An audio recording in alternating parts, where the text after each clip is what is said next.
c'est même une table ronde donc, autour de l'euthanasie, avec Jean-Marie Leméné, Marc Dansen qui est venu nous parler de l'autorité de la famille également. Et donc ce soir nous accueillons notre chère présidente Pascale Brunière donc sur le sujet de la famille, de l'avenir de la famille, sur donc le thème le genre, la dénatalité, quel avenir pour la famille. Et pardon, les divorces. J'ai oublié les divorces, effectivement. Donc, bienvenue à tous. Vous savez, vous connaissez beaucoup d'entre vous connaissent les AFC. Je pense qu'il y a beaucoup d'adhérents ce soir. Notre rôle, c'est vraiment de promouvoir les familles et de faire le lien, donc de répondre aux besoins des familles, aux Chênaies et aux alentours, puisqu'on couvre un vaste territoire, plusieurs communes, une douzaine à peu près. Et donc, notre objectif, c'est vraiment de répondre à vos besoins. Donc, n'hésitez pas à venir nous voir et nous solliciter sur telle ou telle thématique. Et on essaiera donc de vous représenter au mieux auprès des pouvoirs publics également, d'aller voir nos députés sur des sujets d'actualité qui vous concernent, comme l'euthanasie aussi notamment. Et voilà, nous sommes tous à votre disposition. Donc, cette fois-ci, je ne vais pas appeler toute l'équipe, parce que on a un petit peu marre, mais juste en deux mots, pourquoi nous rejoindre aux AFC largement à Versailles, au Chênaies, puisque nous sommes tous la famille des familles, hein, comme on l'appelle. Donc pourquoi nous rejoindre? Tout simplement, c'est parce que déjà on est une équipe plutôt sympathique, et ensuite parce que on propose toutes sortes d'actions en fait tout au long de l'année, des braderies, une braderie à Versailles qui est proposée par l'AFC de Versailles. On en propose une à Villepreux également mi-avril. On propose des conférences sur tout un tas de thématiques et on va continuer également au second semestre. On crée du lien entre les familles puisque on organise des galettes des familles chaque année, des repas ou des moments sorties de messe sympathiques autour d'un café notamment. Donc voilà, c'est créer du lien. L'objectif premier, c'est créer du lien entre vous et mieux se connaître pour être plus fort ensemble. Et également, ce qui est important de souligner, c'est qu'en fait, les AFC représentent les familles dans les organismes nationaux, donc à l'UNAF, et chaque voix compte, donc chaque voix de votre famille, vous, vos enfants, a un poids au niveau national dans ces instances représentatives des familles. Et c'est pour ça que c'est vraiment primordial d'adhérer et de faire adhérer à l'AFC. Donc je vais laisser la parole à Pascale. Merci à tous. Oui, je vous laisse vous installer. Merci à tous encore une fois. Et merci également à la paroisse qui nous prête cette salle et au Père Grégoire donc, de Maintenon qui nous fait l'honneur de sa présence ce soir. Et donc, qui nous dira un petit mot également en fin de conférence. Je laisse la parole à Pascal. Merci Landry. Ça marche? Est-ce que vous m'entendez? Il y a un bouton. Et là, c'est mieux. Hein. Alors, en fait, merci Landry. La conférence s'intitule, et ça c'est l'AFC qui a choisi le thème, Genre, recul du mariage et dénatalité, quel avenir pour la famille? C'est le carême, hein, parce que c'est quand même un petit peu déprimant. Alors on va essayer de s'en sortir par le haut quand même avant la fin de la soirée. Voilà, donc en fait la question qu'on se pose c'est où en est la famille aujourd'hui en France? Peut-être un tout petit mot pour vous dire, comme on disait en mai 68, hein, d'où je parle. Je suis mariée avec François depuis 27 ans, nous avons 3 enfants. Je suis médecin généraliste, je ne travaille plus comme médecin généraliste puisque je travaille bénévolement, mais je préside les AFC, ça occupe tout mon temps. Voilà, et nous habitons les Yvelines, pour vous situer un peu qui nous sommes.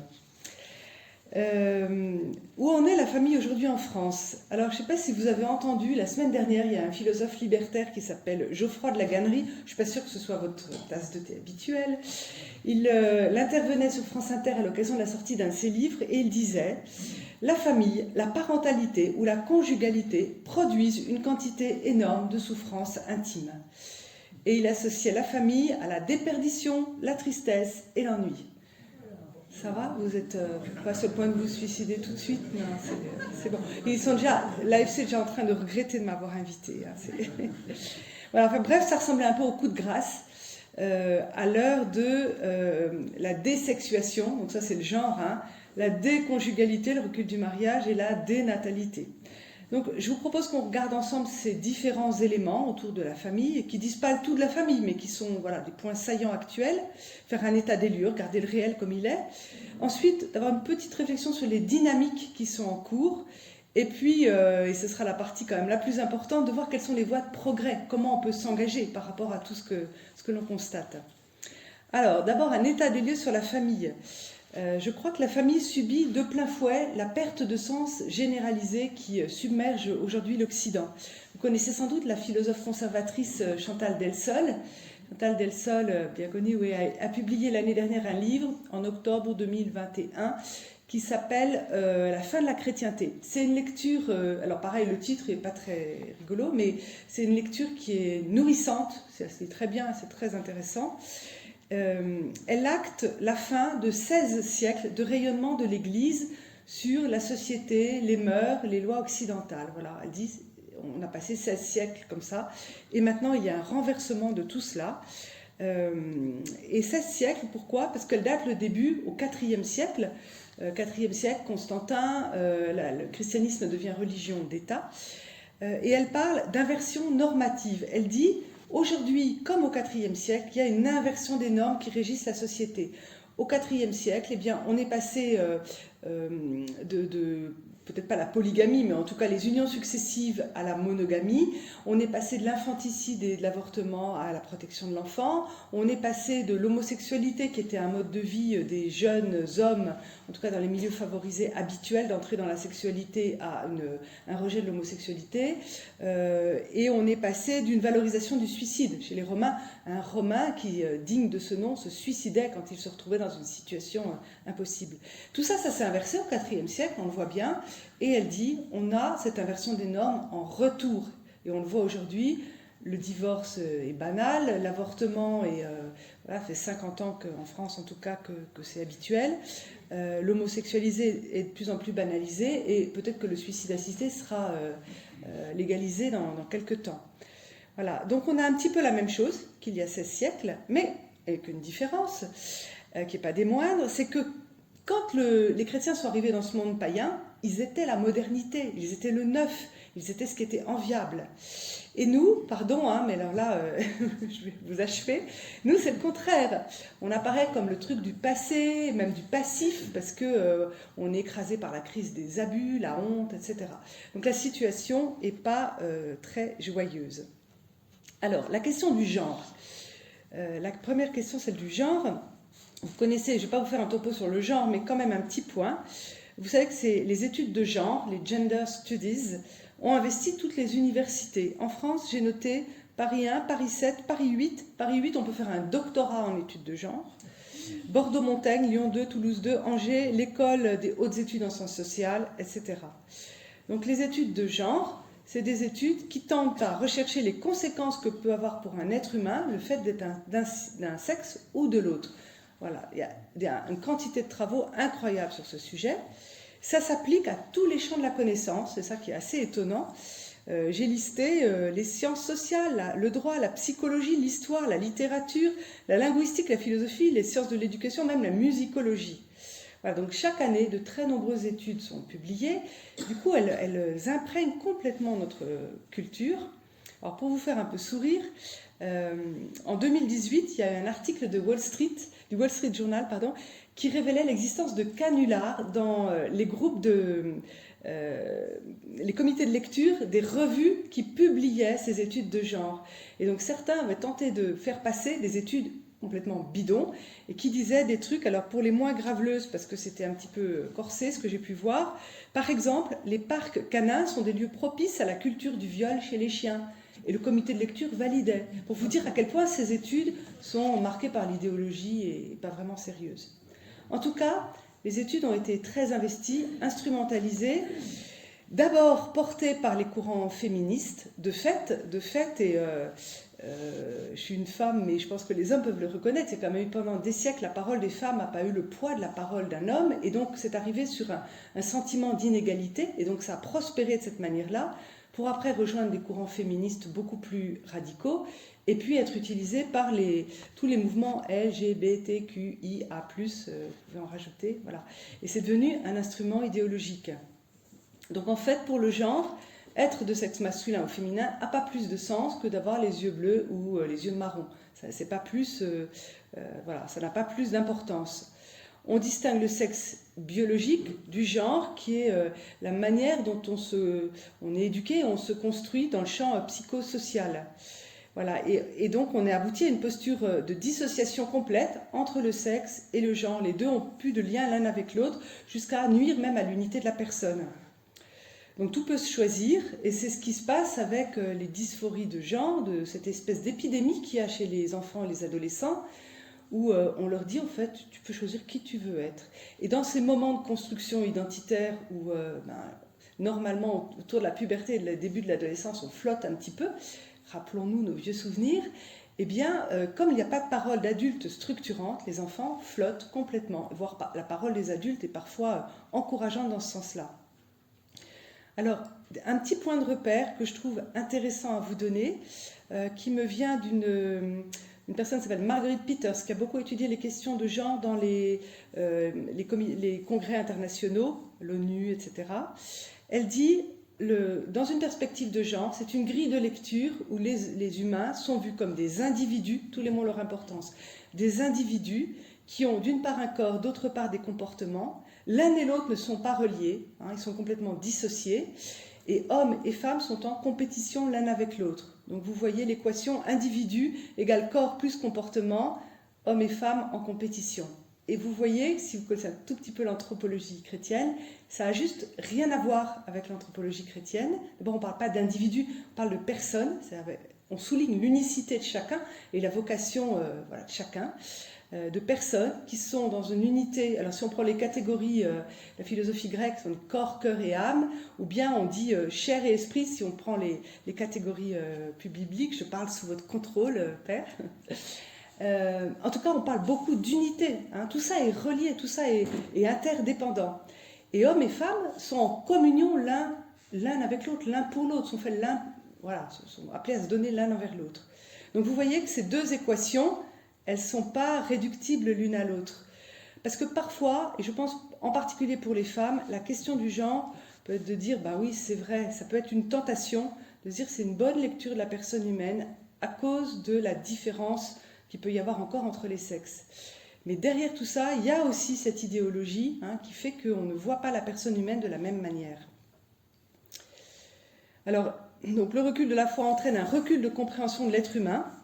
Il n'est plus à l'image et à la ressemblance de Dieu, il n'est plus être de relation, donné l'un à l'autre, et se trouvant dans un don désintéressé de lui-même, comme nous dit Gaudium et Spes. Voilà, tout ça est incompréhensible pour une lecture genrée de la personne. Et donc l'homme, la femme ne se comprennent plus eux-mêmes, et donc ne comprennent plus le sens de leur corps sexué. C'est tout ça qui se passe dans le genre, et on voit bien à quel point ça peut impacter la famille. Pour le moment, ça impacte surtout nos enfants, mais on peut imaginer que plus le temps passe, plus ça va impacter la constitution des familles, puisque les grands jeunes vont aussi être dans un univers flottant. On le voit déjà avec tous ces jeunes qui se déclarent bi, vous voyez. Donc là, ce n'est pas l'identité sexuelle, mais l'orientation. C'est indifférent, voilà. On ne sait pas où on est et on flotte. Donc ça, c'est un élément important. Le deuxième point, c'est le recul du mariage. Alors j'ai un peu des petits chiffres pas à retenir, mais c'est pour illustrer. En 2018, pour vous situer un peu les choses, sur les 15,4 millions de couples français, il y en a 73% qui sont mariés, quand même, presque les 3/4, 18% en union libre et 8% qui sont pacsés. Voilà, ça c'était en 2018. Alors, sur la question du mariage, il y a eu un petit pic en l'an 2000. Je ne sais pas si vous vous souvenez, tout le monde attendait l'an 2000 pour se marier. Donc, vous avez dû bosser davantage, j'imagine, en l'an 2000. Il y a eu 300 000 mariages en l'an 2000, mais depuis, il y a une diminution régulière, continue, De nouveau, une légère remontée à la sortie des confinements l'année dernière, en 2022, mais on est autour de 220 000 mariages annuels, vous voyez, par rapport aux 300 000 de l'an 2000. Dans le même temps, le PACS qui a été instauré en 1999 s'est développé. Et on aboutit aujourd'hui à une situation où pratiquement il y a autant de PACS que de mariages. Le PACS, il faut savoir qu'il est utilisé à 96% par des couples hommes-femmes, pas du tout par les couples, enfin très peu par les couples homosexuels. Et donc en fait, la réalité, c'est qu'on a créé une forme d'union qui est moins stable, moins solide, moins protectrice aussi, un espèce de sous-mariage, j'appelle ça comme ça, de quelque chose qui est amoindri par rapport à l'union qui constitue le mariage. La monoparentalité augmente, elle augmente au détriment des couples unis. Je fais exprès de ne pas parler de couples traditionnels, il faut pas prendre ce vocabulaire voilà, qui accourt actuellement. Il y a les couples unis et puis il y a ceux qui ont échoué à avoir un couple uni. Mais les chiffres actuels, donc je conteste la phrase qui dit maintenant il y a différentes façons de faire famille. Vous savez ça, on nous le rabâche à l'envi, à longueur d'émissions de radio et de télévision. Il n'y a pas différentes façons de faire famille. Il y a toujours une aspiration générale qui est de se marier, enfin en tout cas d'être ensemble pour la vie. Quand on met un enfant au monde, en général, c'est dans cet esprit-là. Il y a aujourd'hui 66% des mineurs qui vivent avec leurs deux parents de naissance. On n'a pas toujours cette impression. 66%, donc les 2/3 des mineurs avec leurs deux parents de naissance. Bien sûr, quand l'enfant naît, il y a peut-être 99,9% des parents qui sont ensemble, et puis il y en a peut-être, je ne sais pas combien, 50% à 18 ans. Mais en tout cas, voilà, sur l'ensemble des mineurs, les 2/3 sont avec leurs deux parents de naissance. 9% des mineurs sont dans des familles recomposées et 25% sont dans des familles monoparentales. Et ce qui augmente, c'est les familles monoparentales au détriment des familles unies. Donc les familles monoparentales ont augmenté de 5 points en 10 ans au détriment des familles unies. Or, une famille monoparentale, c'est toujours une famille qui est plus en risque d'être pauvre. 40% des familles monoparentales vivent sous le seuil de pauvreté en France. Voilà, donc je conteste ça. Il n'y a pas différentes façons de faire famille. Il y a une aspiration générale qui est dans les rêves des enfants. Ils se marièrent, il y a beaucoup d'enfants. Il y a cette aspiration-là qui habite encore le cœur des plus jeunes, mais une difficulté à le réussir. Et le troisième point, à regarder ensemble, c'était la question de l'hiver démographique, la dénatalité. La désexuation, la déconjugalité, la dénatalité. Alors l'hiver démographique, la France a longtemps été le bon élève, d'ailleurs toujours, le bon élève de l'Europe en étant en tête au niveau des naissances. Donc les Français, cocorico, très fiers, ils étaient talonnés par l'Irlande, mais toujours en tête, autour de 2 enfants à peu près par femme, sachant que le taux de renouvellement des générations est à 2,1, un tout petit peu plus, 2,1. On s'est maintenu comme ça un certain temps, et puis à partir du quinquennat Hollande, il y a eu un démantèlement complet de la politique familiale à la française. Donc je vous cite tout ce qui a été cassé. Il y a eu un abaissement par 2 fois du plafond du quotient familial, la réduction de moitié de l'allocation de base d'accueil du jeune enfant, la PAJE, la refonte du congé parental d'éducation, la prépare, qui a d'ailleurs été un échec retentissant, et puis surtout la mise sous condition de ressources des allocations familiales, et donc qui actait la fin de l'universalité des allocations familiales. Dire les allocations familiales sont pour tous, en fait, c'est une façon de dire les familles sont solidaires entre elles. Ce n'est pas une politique sociale d'aide aux moins favorisés, c'est une politique d'aide aux familles. Et là, il y a eu rapidement pratiquement 1,5 million de familles qui ont vu leurs allocations familiales baisser, surtout les familles nombreuses. Jusque-là, moi ce que j'entendais beaucoup jusqu'à ce moment-là, c'est « Ah, on a une bonne natalité, mais on ne peut pas dire que c'est lié à la politique familiale ». Voilà, personne ne voulait s'aventurer à dire que les deux étaient liés. N'empêche qu'on a fait la démonstration par la casse, puisque du moment où on a démantelé la politique familiale, eh bien la natalité a commencé à chuter, et chaque année elle chute. 2022, on était à 1,8 enfants par femme. J'ai regardé avant de venir les chiffres de janvier qui sont déjà parus. Ils sont encore plus bas que les chiffres de janvier de l'année dernière, etc. Voilà, on est dans une phase descendante à toute vitesse. Les Français aujourd'hui, en 2022, ils ont eu 100 000 enfants de moins qu'en 2015. C'est pas rien, c'est pas juste un petit pourcentage comme ça. C'est quand même énorme. Alors d'autres pays que la France ont fait un peu le chemin inverse. Pourquoi? Parce que nous, avec nos 1,8, on est toujours en tête de l'Europe, donc nos dirigeants ont plus de mal à prendre cette réalité en compte. Le premier qui en a parlé c'est François Bayrou, le responsable du plan, mais ça a encore du mal à embrayer. D'autres pays ont fait des choses différentes, par exemple l'Allemagne, qui avait un taux de natalité catastrophique, la Hongrie, mais je ne vais pas insister sur la Hongrie parce que la Hongrie, on va toujours regarder un peu de travers. L'Italie aussi. L'Italie, elle est à 1,2 enfants par femme. Et on voit que ceux qui ont fait ça ont déjà des résultats positifs. Donc ça peut chuter, mais ça peut aussi remonter. L'Allemagne, la Hongrie ont des taux de natalité qui sont plutôt en train de remonter actuellement. L'Italie, c'est assez récent, donc ça va être intéressant d'observer ce qui se passe. En octobre dernier, on a fait un colloque au Bernardin, les États généraux de la natalité, je pense que certains y étaient. Ça n'a pas eu beaucoup de retentissement, n'empêche que je constate qu'à la faveur des retraites, cette question de la natalité, on l'entend de plus en plus dans les médias. Et même le ministre Jean-Christophe Combe, qui est le ministre de l'autonomie des personnes âgées et il m'en manque toujours un, enfin voilà, ce sujet-là, a fait une annonce ces jours-ci pour dire qu'il allait lancer une conférence de la famille parce que c'était pas possible d'avoir une natalité aussi basse, qu'il allait falloir prendre des mesures de politique familiale. Donc, on finit par y arriver. Voilà. Il y a la question, sur cette question de la natalité, la question des GINCS. Les GINCS, c'est le courant qui dit Green Inclination No Kids. Écologie, donc pas d'enfants. On ne veut pas faire d'enfants pour polluer la planète. Vous savez, c'est comme Harry et Meghan, on n'a que 2 enfants pour ne pas polluer la planète, mais on passe nos vacances en jet privé à l'autre bout du monde régulièrement. Donc ça, c'est le côté people. En tout cas, cette question, ce courant-là, il n'est pas montré dans les chiffres. Voyez, est-ce qu'on a moins d'enfants pour préserver la planète? Est-ce que vraiment c'est la réalité? On a fait un sondage en 2011. L'UNAF a fait un sondage en 2011 pour interroger les Français sur leur désir d'enfant. Ils voulaient 2,39 enfants. L'UNAF a refait ce sondage en 2021, 10 ans plus tard, et les Français sont constants. Ils voulaient toujours 2,39 enfants. Voilà. Or, aujourd'hui, ils en ont 1,8. Si on fait la différence entre les deux, on a à peu près, pardon pour l'enfant coupé en deux, mais à peu près un demi-enfant qui manque. Donc, ce qui veut dire qu'une famille sur 2 aurait volontiers un enfant de plus si elle le pouvait. Donc, alors, le pouvoir, qu'est-ce que ça signifie? Peut-être est-ce des questions de fécondité, des questions médicales, mais je pense que pour une grande part, c'est des questions économiques, la capacité à prendre en charge un enfant dans le temps long. La question de l'IVG est aussi pas tout à fait anecdotique par rapport à tout ça, et j'en parle au président de la Marche pour la vie, donc je sais que je lui fais plaisir en le disant. L'IVG est toujours plus sacralisée, alors qu'on sait bien qu'on avorte d'autant plus qu'on est une femme pauvre. C'est-à-dire que les 10% les plus pauvres ont 40% d'avortements en plus que les 10% les plus riches.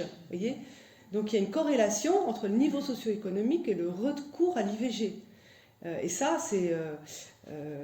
voilà, les tenants des droits des femmes n'entendent pas ce genre d'arguments. En tout cas, pour conclure là-dessus, la question de la natalité, c'est vraiment le réel sur lequel viennent se cogner tous les pays développés, tous sauf un, comme dans Astérix, sauf que là, c'est pas Astérix, c'est Israël. Il y a un pays qui est un pays développé et qui a une natalité dynamique, 3 enfants par femme en Israël. C'est le seul pays de culture occidentale qui soit dans cette catégorie-là, mais parce que Israël c'est particulier, c'est-à-dire que c'est une natalité de peuplement qui est un peu militante en Israël. En tout cas, aucun autre pays n'a réussi à inventer un modèle de développement qui soit à la fois la richesse et un accueil généreux de la vie. Alors, ma deuxième partie, je voulais vous parler des dynamiques. Qu'est-ce qui se passe?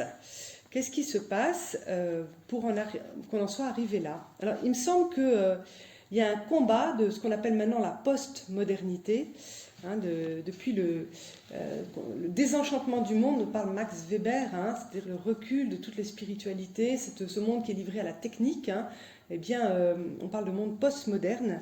Il y a un combat de la post-modernité contre ce qu'elle perçoit comme les derniers relents, pardon pour ce mot très vilain, les derniers relents du christianisme, le mariage monogame fidèle, dans une relation d'altérité ouverte à la vie. Et en face de ça, on a le grand mythe de l'émancipation. Ça court dans toutes les têtes, c'est l'espèce de mirage aux alouettes qui attire sans que personne ne le remette en cause. mais il y a aussi le manque de courage. Pardon, hein, mais je crois que nous avons un manque de courage, je me mets dedans, et ce manque de courage étouffe la raison, et le réel apparaît comme dépassé à cette époque de post-vérité. Donc on va regarder rapidement tous ces points-là. L'émancipation. On a eu un rendez-vous, c'était en septembre 2020, avec Patrick Stroda, c'est le directeur de cabinet d'Emmanuel Macron, qui s'est lancé dans une grande tirade pour nous dire le président de la République a une magnifique vision, il veut à la fois l'émancipation et faire nation.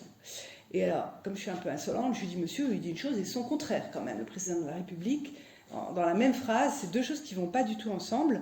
En tout cas, moi je crois que toujours plus d'émancipation, on en voit les résultats, ça fait toujours plus de solitude. Voilà. Aujourd'hui en France, il y a 1 Français sur 6 qui vit tout seul. C'est énorme, 1 sur 6 vit seul. On l'a vu pendant les confinements, combien c'était pesant, voire douloureux, voire avec plein de problèmes psychologiques, psychiatriques qui en ont découlé. On n'est pas fait, l'homme n'est pas fait pour vivre seul.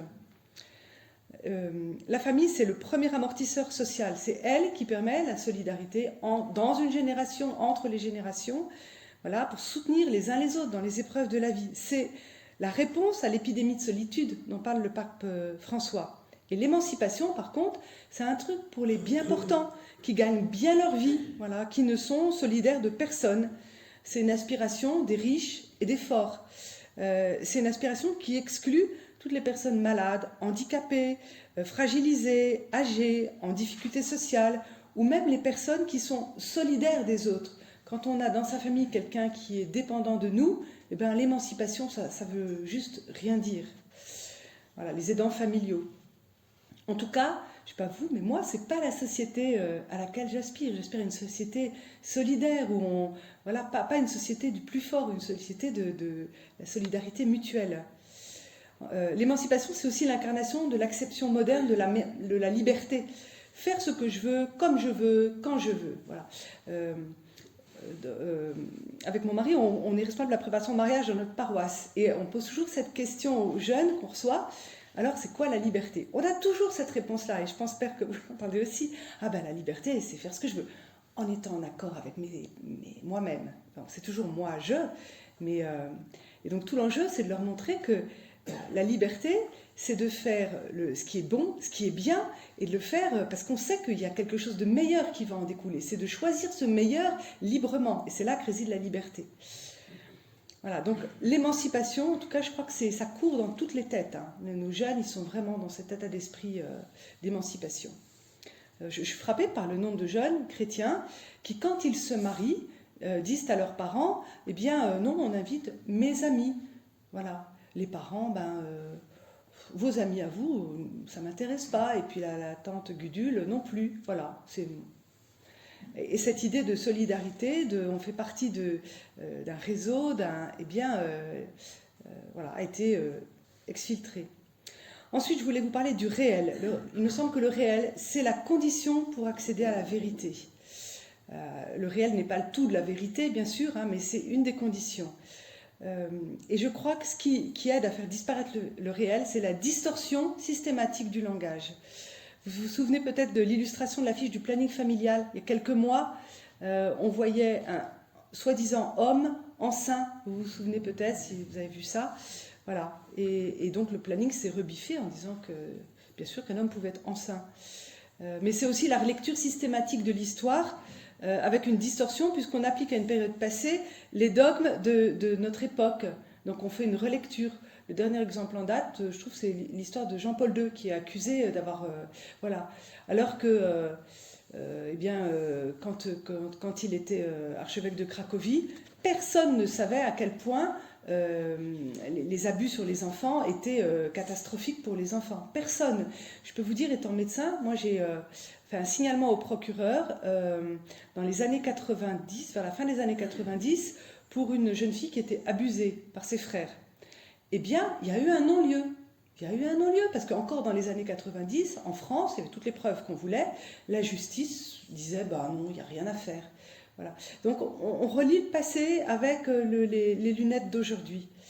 Vous connaissez sûrement le roman d'anticipation de George Orwell, paru il y a 74 ans, 1984.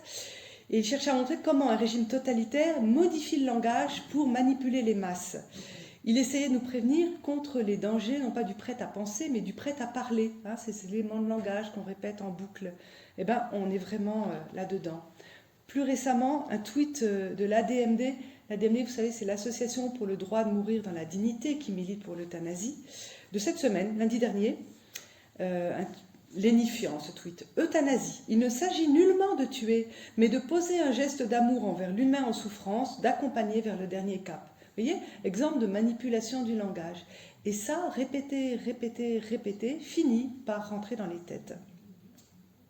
Je suis sûre que vous avez d'autres exemples de ce type-là. En général, on se sert aussi de l'émotion comme l'espèce de brouillard, voilà, de brouillard pour cacher tout ça. On l'a vu au moment de la bioéthique, on l'a vu au moment du mariage pour tous. Hein. L'émotion, l'apitoiement, les pauvres victimes, etc. Et l'émotion l'emporte toujours sur le réel, la raison, et donc la vérité. Et puis enfin, le manque de courage. Je crois que le manque de courage étouffe aussi la raison.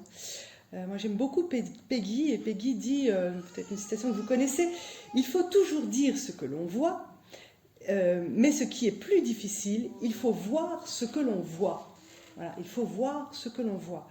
Et souvent, on n'est pas capable de voir ce que l'on voit, parce que dans notre tête, il y a déjà des idées qui nous empêchent de voir le réel. C'est typiquement l'idéologie qui fait ça. Quand l'idéologie nous imprègne, on ne voit pas le réel tel qu'il est. On y est d'autant plus enclin que la majorité pense différemment de nous et qu'il faut faire un véritable effort pour se démarquer de l'opinion majoritaire de tous. C'est le principe de la dynamique de groupe. Vous savez, vous mettez un groupe ensemble, eh bien on a tous tendance à aller comme la majorité parce qu'on est entraîné de cette manière-là. Or, nous, les chrétiens, on a été majoritaires pendant des siècles. Voilà, en 1960, je crois qu'il y avait 95% des enfants qui naissaient qui étaient baptisés encore. Hein. Donc on a été majoritaire, on a dominé, on a eu cette habitude-là. On n'est pas du tout prêt à passer dans le statut de minoritaire. Alors on est soit tenté par une espèce de radicalité, de durcissement, soit par la dissolution. Peggy encore dit, il y a quelque chose de pire que d'avoir une mauvaise pensée, c'est d'avoir une âme habituée. Et oui, on s'habitue aux choses autour de nous, on s'habitue. Et donc on se dissout dans l'air du temps. Voilà. Et alors d'autres, je vous le disais, certains prennent le contre-pied, hein, donc se durcissent, se radicalisent, se ferment, voilà. Saint Thomas d'Aquin, lui, nous rappelle que la vertu morale consiste dans un milieu, un juste milieu, entre l'excès et le défaut. De fait, on a du mal à tenir ce juste milieu, c'est difficile. Et ça oblige à... Vous savez, au moment des dernières élections, les présidentielles, on a publié un comparateur des propositions pour la famille des différents candidats. Et beaucoup nous ont dit, vous ne pouvez pas mettre des feux rouges, orange ou verts, ça nous aiderait. Et nous, on a dit, mais vous êtes intelligents, vous êtes des électeurs intelligents, on vous donne les éléments et vous faites le travail. Et donc, rester dans ce juste milieu, équilibré, nécessite tout le temps de regarder autour de soi, de comprendre le monde qui nous entoure et de se faire son idée. Et donc, c'est inconfortable. Voilà, ça nécessite tout le temps de remettre l'ouvrage sur le métier. J'aime bien aussi Alexandre Solzhenitsyn, vous connaissez son discours à Harvard en 1978. Harvard, parterre de l'élite américaine, ils avaient accueilli 4 ans plus tôt Alexandre Solzhenitsyn contre ces vilains rouges et ils s'attendaient à ce que Solzhenitsyn leur serve un discours à leur gloire. Et Solzhenitsyn leur a servi quelque chose qui est revigorant. Si vous êtes vous avez besoin de vous donner du tonus, vous avez la tension un peu basse, etc., vous lisez le discours de Solzhenitsyn à Harvard, vous allez voir, ça va vous donner la pêche. Il secoue toute cette élite, voilà, et il décrit le déclin du courage, c'est le titre de son intervention, comme le trait le plus saillant de l'homme occidental. Il voit l'homme occidental comme un lâche qui refuse d'hypothéquer son bien-être et se laisse anesthésier, incapable de trouver la volonté pour mener des grandes œuvres, des grands projets, voilà, et les accuse de nivellement par le bas au nom du bonheur pour tous. Voilà. Après, il a été bien blacklisté aux États-Unis, mais sans doute, voilà, il y a un côté de prophète un peu des temps modernes, Solzhenitsyn, qui nous secoue. Alors, arrêtons de nous déprimer et je vous propose qu'on regarde ce que l'on peut faire maintenant. Qu'est-ce qu'on peut faire? Quelles sont nos voies de progrès? Alors, j'ai 4 choses à vous dire. D'abord, je crois qu'il n'y a pas un sens de l'histoire, vous savez. Ah, c'est le sens de l'histoire, les chrétiens ont été hauts à un moment, et puis ils redescendent, et puis voilà. D'abord, parce que ce n'est pas du tout ce que nous dit l'histoire avec un grand H. Au moment de l'arianisme, pratiquement, le christianisme avait disparu en France. Voilà, il y avait un recul, il y avait quelques foyers, Saint-Martin, à Milan, c'était qui à Milan? Ambroise.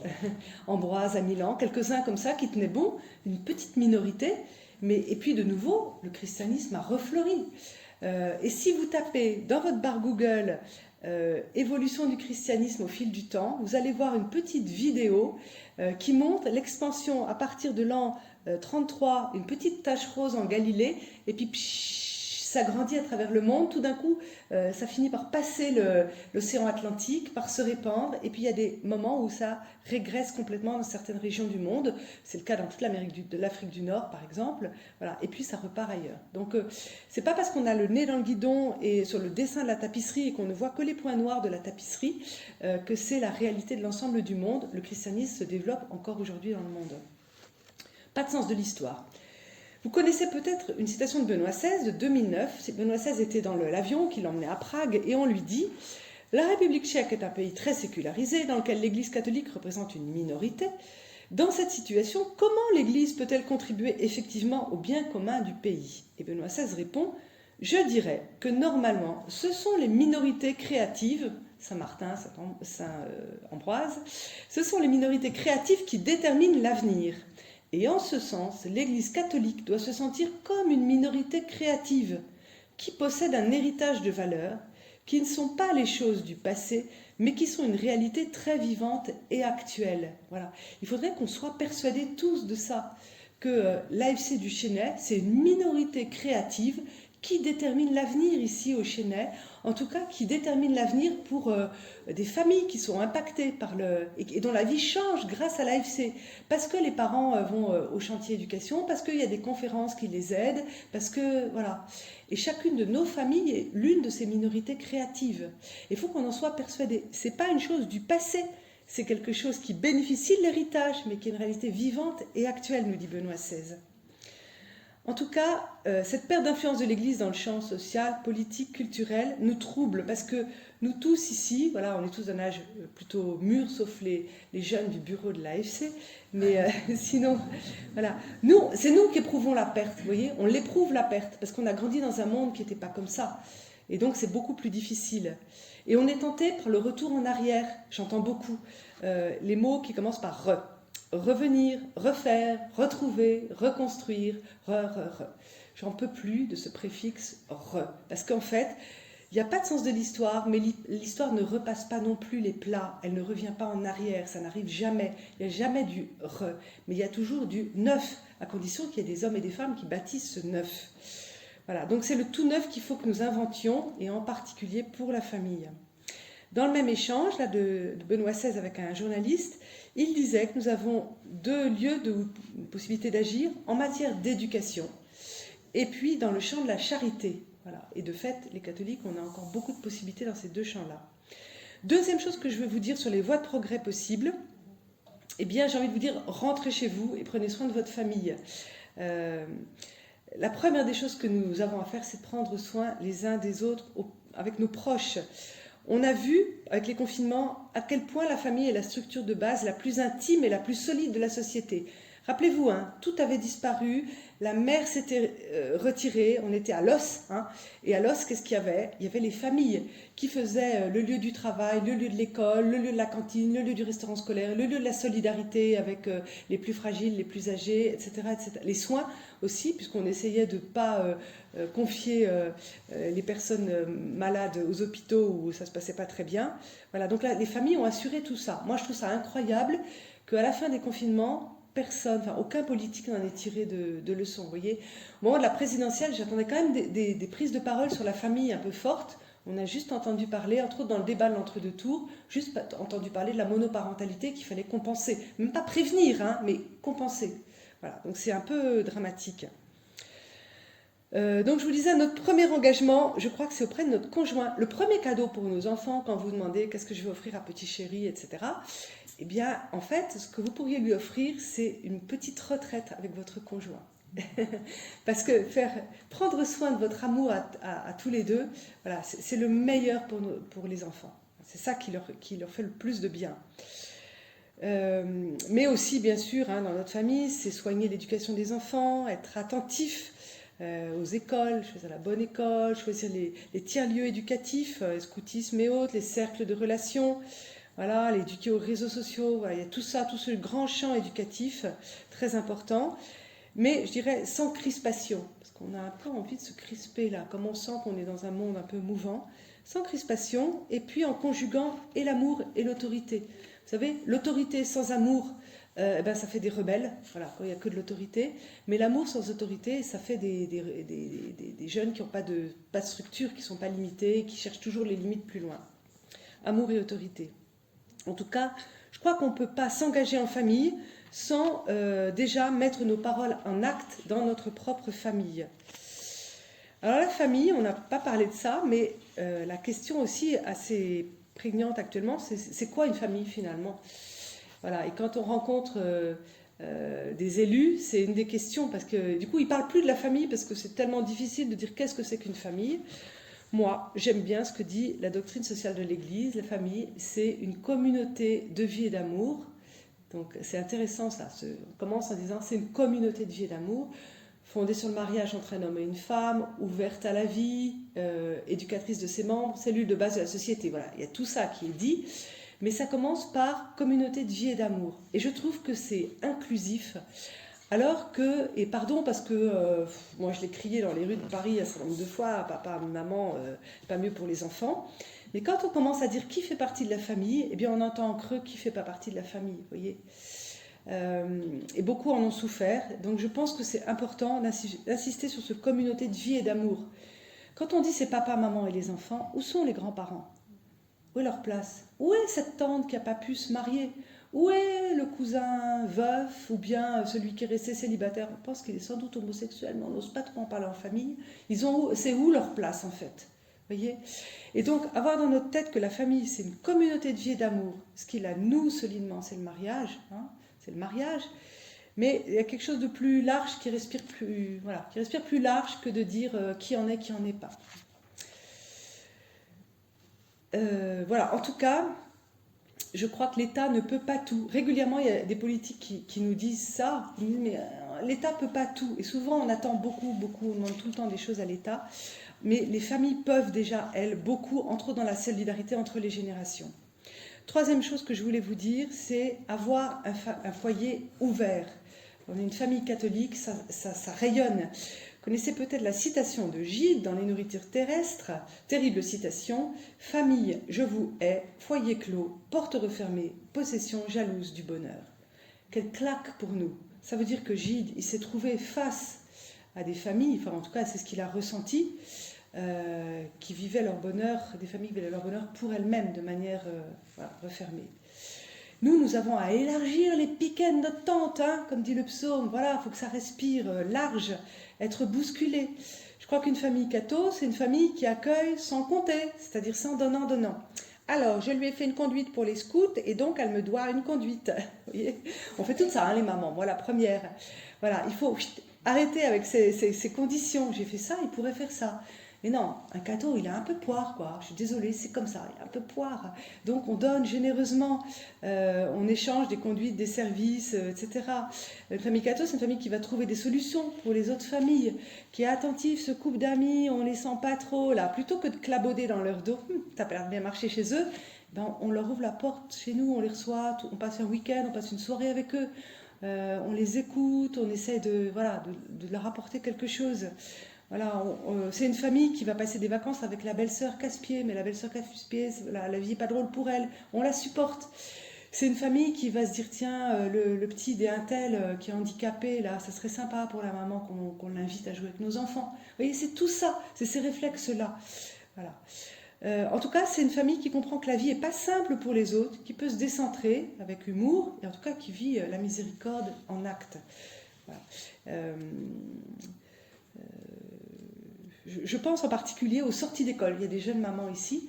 Les sorties d'école, je trouve que souvent, c'est un lieu frustrant et désagréable où il n'y a pas toujours voilà, cette attention les uns aux autres ou les unes aux autres, alors que ça pourrait être un lieu particulièrement d'attention mutuelle. Quatrièmement, une famille catholique, c'est une famille qui s'engage. On dit qu'un chrétien seul, c'est un chrétien en danger. Moi, je crois qu'une famille seule, c'est une famille en danger. Je tire un peu la couverture à nous, des AFC, voilà, pour rejoindre ce que Landry vous disait au début, là, sur la famille des familles. C'est là. Et que l'idée des associations familiales, c'est des familles qui se mettent ensemble pour s'entraider et pour promouvoir la famille dans la société. C'est une idée simple, en fait. Hein, c'est une idée simple. On se met ensemble, on s'entraide, voilà, et on fait des actions pour que les familles soient plus et mieux reconnues, et puis pour mutuellement s'entraider. Qu'est-ce que sont les AFC aujourd'hui ? Les AFC, c'est une des 7 associations familiales à recrutement général qui siègent au CA de l'UNAF. Au CA de l'UNAF, il y a 40 membres, dont un membre qui est ici d'ailleurs, là, Chantal, dont 7 AFC. Il y a 7 AFC, on a plutôt plus de poids que notre poids dans la société. Vous voyez, au sein de l'UNAF, on a un certain poids. L'UNAF, ça sert à quoi ? UNAF, ça veut dire Union nationale des associations familiales. L'UNAF, ça sert à représenter les familles par rapport au pouvoir public. 1945, toutes les institutions de la France sont à plat, il n'y a plus rien. Le général de Gaulle, il est pétri de doctrine sociale de l'Église, il est très imprégné de tout ça, et donc il va organiser les corps intermédiaires et la représentation de 2 domaines très importants de nos vies, le travail et la famille. Donc le travail met en place les syndicats, ça tout le monde connaît, la représentation des syndicats, et la famille, c'est le mouvement familial avec l'UNAF. Personne ne connaît, ou pas grand monde en tout cas. Voilà. Mais c'est aussi un domaine très important de notre vie. Au sein de l'UNAF, donc nous sommes membres fondateurs de l'UNAF, parce que les AFC sont plus anciennes, elles ont été créées en 1905. Nous, les AFC, nous sommes donnés une triple mission, promouvoir, représenter et servir la famille. Quelques chiffres, aujourd'hui on est 20 000 familles. Comme tous les mouvements familiaux, on est en décroissance, sauf qu'en 2022, on s'est remis à grandir. Et ça, pour moi, c'est un signe très encourageant. Parce qu'on est un certain nombre à donner beaucoup d'énergie à ce mouvement. Voilà, et c'est encourageant de voir que de nouveau les familles adhèrent davantage aux AFC. 280 associations, il y en a sur tout le territoire national. Il y a quelques départements où il n'y en a pas, très peu, mais on est jusqu'à Tahiti. Quand je vous dis tout le territoire, c'est La Réunion, les Antilles, Martinique, Guadeloupe, on est très diffus. On a une seule source, c'est la doctrine sociale de l'Église. Les AFC, ce n'est pas l'association des familles catholiques. Vous voyez, on n'est pas le club des familles catholiques, on n'est pas le lobby des familles catholiques dans la société. Ce qui est catholique chez nous, c'est ce sur quoi on s'appuie, c'est l'enseignement social de l'Église, c'est ce corpus de réflexion qui a été sécrété au fil du temps par l'Église, tout ce patrimoine de réflexion sur la société, l'organisation de la société, jusqu'à sa cellule fondamentale qui est la famille. Voilà, donc ce qui est catholique chez nous, c'est ça. On ne demande pas les certificats de baptême pour adhérer aux AFC. On demande d'adhérer à la doctrine sociale de l'Église. 3 choses dont je vous ai pour promouvoir, représenter et servir. Alors, un peu rapidement, ça fait catalogue, mais promouvoir, on essaie d'avoir des rendez-vous avec les élus. Landry en parlait tout à l'heure. Ici, députés, sénateurs, le maire, mais on fait la même chose au niveau national pour ce qui est de la confédération des AFC. Des conférences, etc. On est beaucoup intervenu pendant les campagnes législatives présidentielles l'année dernière. Et puis surtout aujourd'hui, on est très engagé sur la question de l'euthanasie, de la fin de vie. On est très engagé contre la constitutionnalisation de l'IVG. Et puis, en général et tout le temps, pour la reconnaissance de la famille comme une chance pour la société et comme une chance pour l'avenir, pas comme un truc du passé. La deuxième chose que nous faisons, c'est de représenter les familles, et c'est des représentations auprès des instances de la République. Donc on a cette chose étonnante qu'il y a marqué C, AFC, mais on est dans les instances de la République. Donc à l'UNAF, mais aussi au Conseil économique et social, au Haut Conseil à la famille, à l'enfance et à l'âge. Et puis localement, les AFC sont dans les CAF, les CCAS, les UDAF, et comme on est association de consommateurs, on a des représentations dans environ 60 organismes, entreprises ou organismes du secteur marchand. Voilà, donc il y a une parole chrétienne qui est portée à la SNCF, chez Orange, chez GRDF, etc. C'est un peu invisible tout ça, hein, mais c'est tout ce travail que font les AFC dans la société. Que vous dire d'autre aussi? On est au niveau européen, on a une fédération des AFC en Europe, la FAFC, Fédération des AFC en Europe, voilà, où on est auprès de la Commission et du Parlement européen. Et puis servir les familles de tas de manières différentes, les chantiers éducation comme il y a ici, association de consommateurs, je vous le disais. On a développé une formation à l'éducation affective et sexuelle, Grandir et Aimer. On fait des chantiers consommation, et puis certaines AFC font du soutien scolaire, du microcrédit. Il y a plein d'initiatives, parce que les AFC, c'est un cadre d'engagement et d'entraide. Donc dans ce cadre, on fait un peu ce qu'on veut pour soutenir les familles. Et puis beaucoup de publications, il y en a une qui est d'ailleurs au fond sur la fin de vie, pour aider les familles à comprendre les enjeux actuels. Je termine avec une toute petite conclusion, voilà, pour vous dire que je crois que la vocation des chrétiens, c'est toujours de se tenir sur le front des plus grandes pauvretés. Dans l'histoire, ça a toujours été comme ça. Les hospices, oui, les hospices de Beaune, c'est très joli les hospices de Beaune, mais en fait, il y avait des miséreux qui étaient accueillis là. En tout cas, les hospices, c'est la manière qu'ont eu les chrétiens d'inventer la manière de soigner les plus pauvres d'entre eux. Et puis peu à peu, l'assistance publique, la Sécu, tout ça a repris. Mais on a eu la même chose avec l'école et l'université. C'est des chrétiens qui ont créé l'école et l'université, qui se sont retirés quand l'État... voilà. On pourrait se dire aujourd'hui, quel est le lieu de la plus grande pauvreté où nous devons nous tenir? Moi, je crois que c'est la famille. C'est la famille parce que c'est à la fois le lieu dont on attend le plus, on attend d'être comblé par notre famille, c'est notre lieu de sécurité de base, c'est le lieu où on attend de l'épanouissement, mais c'est aussi le lieu du jetable dont parle le pape François. Je peux jeter mon conjoint ou être jeté, hein, c'est toutes ces séparations conjugales, le divorce, mais aussi les fameux féminicides avec ce néologisme. Mais on peut aussi jeter son enfant, hein, c'est l'IVG. On peut refuser d'accueillir la vie. Donc c'est à la fois le lieu dont on attend le plus, mais le lieu qui est potentiellement le plus blessant. Il n'a pas tout à fait tort. Je reviens à ma citation de Geoffroy de la Gannerie. Voilà. Il peut ne pas avoir tort. J'espère qu'on lui donne tort. Mais en tout cas, je crois que c'est sur ce front-là, le front de la famille et de la famille fragilisée, que nous devons nous tenir. En tout cas, y être avec clairvoyance et prendre soin des familles blessées. Et je vous remercie de votre attention.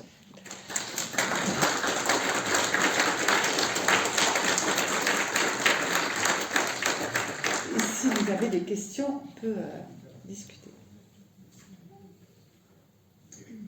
Bien, merci beaucoup Pascal pour cette belle conférence. Est-ce qu'il y a des questions? Je vais faire circuler le micro. On a également de quoi écrire pour ceux qui préfèrent faire passer leurs questions à l'écrit.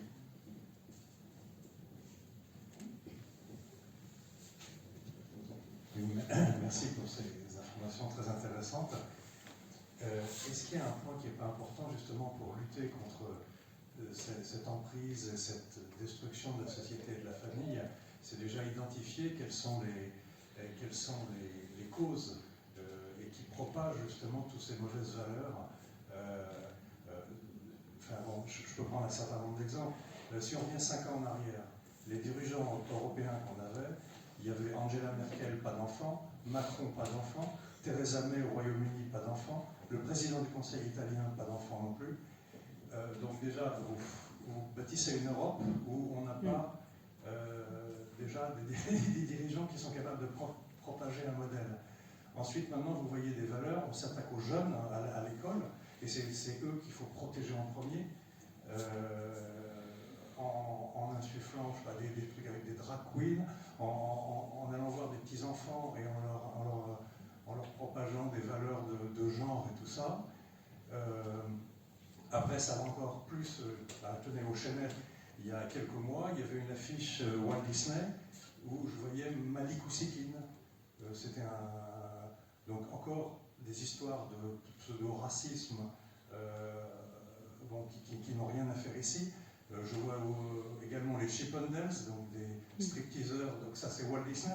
Donc est-ce qu'il ne faut pas protéger déjà nos enfants contre toutes ces valeurs qui se propagent à travers les séries, la connexion mobile et justement, comment faire pour protéger nos jeunes déjà? Voilà, est-ce que vous avez des idées là-dessus ou... Je refais une conférence la semaine prochaine si vous voulez. Non, mais votre question est intéressante. Au présidentiel, il n'y avait que 3 personnes qui étaient en couple depuis toujours, hein, sur les 12 candidats qu'on avait aussi. Hein, c'est la même chose. Nos enfants, alors, je pense que si on les met dans une bulle, la bulle sera toujours dépassée. Vous voyez, si on se contente de les protéger, je pense qu'il faut leur annoncer une bonne nouvelle. Il faut leur annoncer une bonne nouvelle. Ça ne suffit pas de lutter contre, de s'opposer, de mettre des contrôles parentaux. Si on n'a pas montré aux enfants quelque chose de beau, de bon, de bien, qui leur donne envie de grandir, d'abord ils sont curieux, donc ils iront voir, voilà, ils sont curieux. Mais la meilleure façon de protéger nos enfants, c'est aussi de se donner la peine d'aller faire une éducation affective, relationnelle, sexuelle au sens large, qui est structurante, qui a du sens. On ne peut pas juste lutter contre. En plus, quand on lutte contre et qu'on présente les choses de cette manière-là, les jeunes, ils sont neufs à chaque génération. Tout neuf. Et donc, ils se disent, c'est louche le truc là dont on me parle, ça ne me donne pas envie de grandir. Voilà. Alors que si on leur montre un beau chemin et qu'on pose ça en premier, hein, bien sûr qu'il y a des moments où il faudra leur parler de tous les risques, etc. Mais commencer par poser des choses solides. Je crois que tant qu'ils sont petits, la parole de papa et de maman, c'est la vérité. Après, ça change, hein, mais voilà. Donc il faut en profiter. Moi, j'encourage les parents à parler plutôt trop tôt que trop tard, et trop tard que jamais, mais trop tôt que trop tard. Si on a reçu l'éducation affective et sexuelle un peu avant la puberté, à nos générations, aujourd'hui, à 6-7 ans, il faut commencer à parler. Et en tout cas, en CM2, il faut que les enfants soient entièrement informés, soient capables de se protéger des abus, soient capables de se protéger contre la pornographie. Parce que si ça, c'est pas mis en place, voilà, au collège, après, c'est trop tard. On a lancé une formation qui s'appelle Grandir et aimer. Et comme j'ai monté moi-même la formation, j'ai fait devant des classes pour voir comment ça réagissait. Eh bien, quand on est devant les CM2, il y a déjà beaucoup de ricanements et de regards troubles. C'est la réalité en CM2. Voilà. En CM1, ils ont moins de maturité et quelque chose de plus innocent. Mais le CM2, c'est déjà presque tard. Donc il faut passer en premier et annoncer tout ça. C'est comme ça qu'on protégera nos enfants. Il faut faire des vertébrés et pas des crustacés. Vous voyez, le crustacé, il a une carapace extérieure, comme le homard par exemple, mais quand il mue, quand il grandit, il quitte sa carapace pour une autre et il est fragile. Le vertébré, il a un endosquelette, c'est ce que nous sommes tous. Donc nous ne sommes pas, on ne peut pas se protéger complètement des coups extérieurs, mais on tient debout parce qu'il y a quelque chose qui est solide en nous. Donc on a déjà une structure. Et l'objectif, c'est de faire ça. C'est pas d'enfermer nos enfants dans des bulles. Voyez, et le monde ne va pas changer du jour au lendemain. Ce qu'on décrit là de changement, d'inversion normative dont parle Chantal Delsol, ça va continuer. Nos enfants vont grandir dans ce monde-là. Donc il faut les étayer de l'intérieur avec des choses positives. Voilà. Et du coup, moi, ma question, c'est, une fois, j'entends ce que vous dites, donc je trouve ça super, mais je me dis, bon, voilà, il faut que nous, nos enfants, ils ont la chance d'être dans une famille peut-être assez, c'est pas pour dire privilégiée, mais porteuse, de ce message d'espérance dont vous parlez, de cette bonne nouvelle. Mais si on se dit qu'aujourd'hui, du coup, les familles vont être quand même de plus en plus abîmées, blessées, du coup, alors j'entends cette histoire de courage, et donc aussi à nous d'aller partager cette bonne nouvelle, mais dans les familles blessées, qui peut avoir cette parole de bonne nouvelle? Je ne sais pas si c'est clair. Oui, c'est très clair. Oui. Ouais. Mais on ne changera pas le monde entier avec nos petits bras. Voilà, c'est juste un pas après l'autre. Je pense que déjà s'engager pour les autres, c'est déjà... voilà. Cette bonne nouvelle qu'on a sur la vie, l'amour, le couple humain, le mariage, il n'y a plus que les chrétiens qui ont ça. Hein. C'est quand même incroyable. Même sur la fin de vie, sur la bioéthique, je peux vous dire qui est chrétien à l'Assemblée nationale, protestants et catholiques. Hein. Il n'y a qu'eux qui sont engagés sur ces questions-là. Donc si nous qui avons ce trésor, nous ne partageons pas, qui le fera? On a une responsabilité énorme, parce qu'on est le petit reste, vous voyez. Donc, je ne vous dis pas qu'il faut partir en croisade ou je ne sais quoi, mais juste se poser la question, qu'est-ce que je fais autour de moi pour faire rayonner cette chance que j'ai dans ma famille de transmettre ça à mes enfants, comment j'en fais un peu plus. Voilà. J'ai pas la réponse, hein, c'est chacun qui doit répondre pour lui-même. Une question, oui.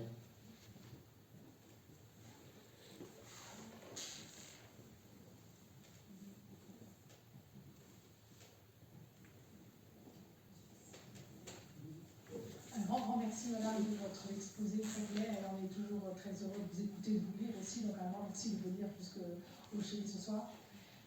Vous avez parlé au tout début de cet exposé de la baisse de la natalité et j'aurais juste faire une remarque en tant que médecin et gynécologue de surcroît. Baisse de la natalité, donc en plus des questions économiques que vous avez abordées, là, je pourrais donner 3 petits points. C'est vrai que moi, en tout premier lieu, moi qui m'occupe de couples qui sont rendus infertiles, qui viennent me voir pour ces raisons-là, moi je trouve qu'il y a déjà des facteurs économiques, des facteurs environnementaux et on pourrait dire de pollution, de nutritionnel aussi, et de carence, de stress. Et je trouve qu'on pourrait vraiment agir dessus pour le bien, je dirais de tous, mais des familles aussi. Parce que moi je vois des familles dont l'environnement ne permet pas de mettre au monde sereinement des enfants. Et voilà, donc là c'est aussi pour les pouvoirs publics de se pencher sur ces questions-là. Deuxièmement, j'aurais juste à faire une mention à ce que nous apportent les neurosciences. Vous avez dû connaître maintenant un livre qui a été écrit par le professeur Ecochard, un livre remarquable qui s'appelle « Hommes et femmes, ce que nous apportent les neurosciences ». Un livre qui porte un tiers, dans l'épaisseur, un tiers de bibliographie. Donc on ne peut pas lui reprocher ce qu'il avance.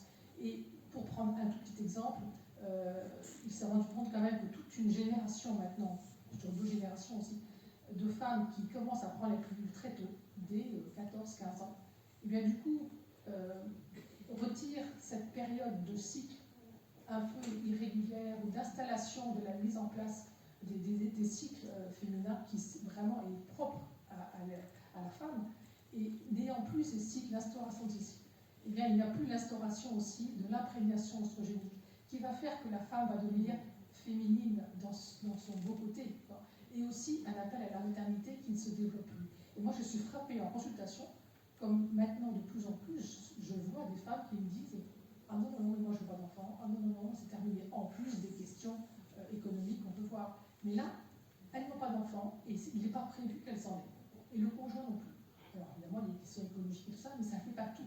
Et j'ai envie de dire, ce fait de bloquer le système cyclique à une période où la femme est là-bas, comme à un enfant qui apprend à marcher, eh bien, donc ça peut être une impasse. Après ça, juste, j'évoque un tout petit sujet pour lequel je rentre là-dedans, un sujet polémique. On est en train de voir un peu les retentissements des vaccinations Covid.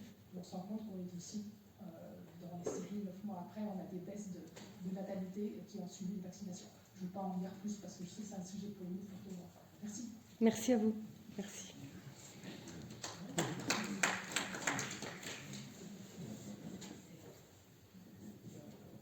Bien, une autre question, une petite dernière, où je vais laisser peut-être mon père rebondir sur toutes ces questions et nous parler peut-être d'espérance. Commence une autre conférence. Je voudrais relever, dans ce que je vois dans la paroisse, des lieux d'espérance. Je vois d'abord dans la paroisse que depuis maintenant un bon nombre d'années, Teen Star est proposé aux adolescents. Et ça, je crois que c'est véritablement un lieu où, d'une part, il y a quelque chose de vrai qui est enseigné aux adolescents, mais je vois aussi quelque chose qui peut aboutir, enfin qui va commencer par susciter un émerveillement face à ce qu'est profondément la sexualité humaine. Ça dénote, mais complètement, de tout ce qu'entendent les ados à longueur de temps. Et cet immense fossé est à la fois un abîme, oui, tout à fait, mais c'est aussi un lieu où il n'est pas très compliqué de provoquer un émerveillement dès qu'on commence à rappeler 2-3 choses toutes simples de l'ordre de la vérité sur la beauté de la sexualité humaine. Je me réjouis de voir que c'est quelque chose voilà, qui se fait alors, sur la paroisse, mais aussi en collaboration avec un certain nombre d'établissements scolaires. Voilà une première chose, un milieu où il y a une véritable éducation et dans lequel il y a aussi une aide apportée aux familles. Et voilà, une réalité qui est source d'espérance. Une deuxième réalité source d'espérance. Eh bien, pour l'illustrer, je reprends les paroles, une simple phrase d'une parole de William Scheller. Je ne sais même plus à la limite le titre de la chanson, mais cette parole, je l'ai trouvée absolument géniale. On m'a jamais dit viens, on m'a dit va où tu veux. Je trouve que cette parole est extrêmement intéressante, parce que notre rôle, c'est de dire viens. Et là où je le vois en particulier au niveau des adultes dans deux lieux, le catéchuménat et la préparation au mariage. Il est fréquent. Alors déjà, vous savez, il faut sortir, même au Chenet au concours, hein, c'est dans moins de 2% des cas qu'ils donnent des adresses différentes, par exemple. Hein, généralement, voilà, même dans le milieu catho, hein, on se connaît depuis 10 ans, on est ensemble depuis 7 ans, hein, et donc on commence la préparation au mariage au moment où, dans les statistiques, les couples se séparent. C'est en gros entre 7 ans et 10 ans qu'il y a les crises de séparation, en moyenne. Donc on pourrait dire, mais ça ne va pas du tout. Eh bien, très souvent, je vois des personnes qui ne sont pas baptisées, et c'est elles qui sont les plus motrices dans la préparation au mariage. Et elles vont réveiller chez leur conjoint baptisé une curiosité d'abord, et parfois même un certain goût de l'évangile et de choses authentiques dans leur vie. Qu'est-ce que je veux dire par là? Je veux dire par là que même si le discours qu'on entend nous plaque à terre, il y a et il y aura encore des gens qui ont soif. Et peut-être qu'on va se prendre à l'avenir sur 10 rencontres, 9 vents, et sur la 10e rencontre, on va vivre quelque chose qui nous fera oublier tout le reste. Tellement ce sera une rencontre riche et belle. Et c'est vis-à-vis de ces personnes-là qui ont soif qu'il y a les choses les plus intéressantes à faire. Et donc, il faut voir aujourd'hui, mais qui a soif? Qui a le plus soif? C'est une autre manière de redire quelles sont les personnes les plus pauvres, les réelles pauvretés. Mais qui a soif de ces pauvretés que nous vivons? Voilà. Donc on le voit au niveau de la préparation au mariage. Souvent, les personnes qui ont le plus soif sont les personnes qui ne sont pas baptisées et qui sont neuves. Et comme on est face à une société complètement sécularisée et déchristianisée, le message de l'évangile peut redevenir nouveau. Hein. Complètement nouveau. Voilà. Et le dernier exemple que je vais prendre, c'est celui des catéchumènes et des confirmants adultes. Mais Landry vient. Vous savez comment s'est renouvelé le bureau de notre paroisse des AUC?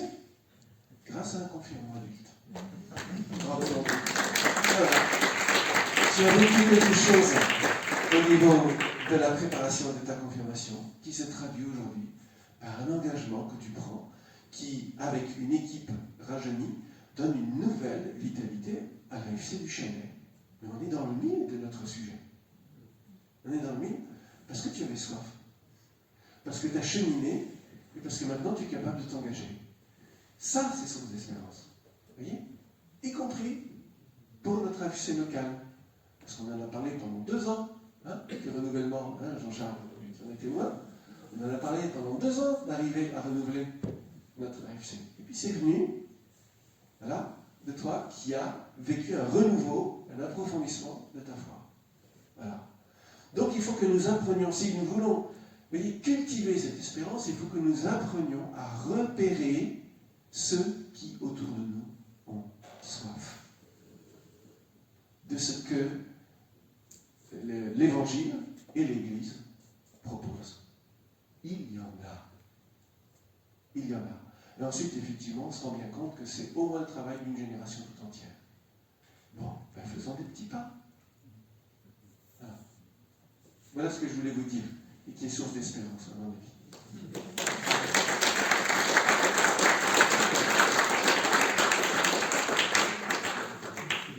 Alors, on va terminer en priant et en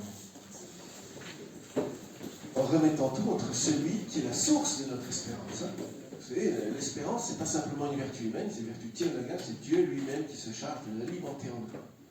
Et bien, demandons à notre Père d'aviver en nous la vertu de l'espérance. Notre Père, qui es aux cieux, que ton nom soit sanctifié, que ton règne vienne, que ta volonté soit faite sur la terre comme au ciel. Donne-nous aujourd'hui notre pain de ce jour. Pardonne-nous nos offenses, comme nous pardonnons aussi à ceux qui nous ont offensés. Et ne nous laisse pas entrer en tentation, mais délivre-nous du mal. Notre-Dame de l'Espérance, Notre-Dame des familles, Saint Joseph,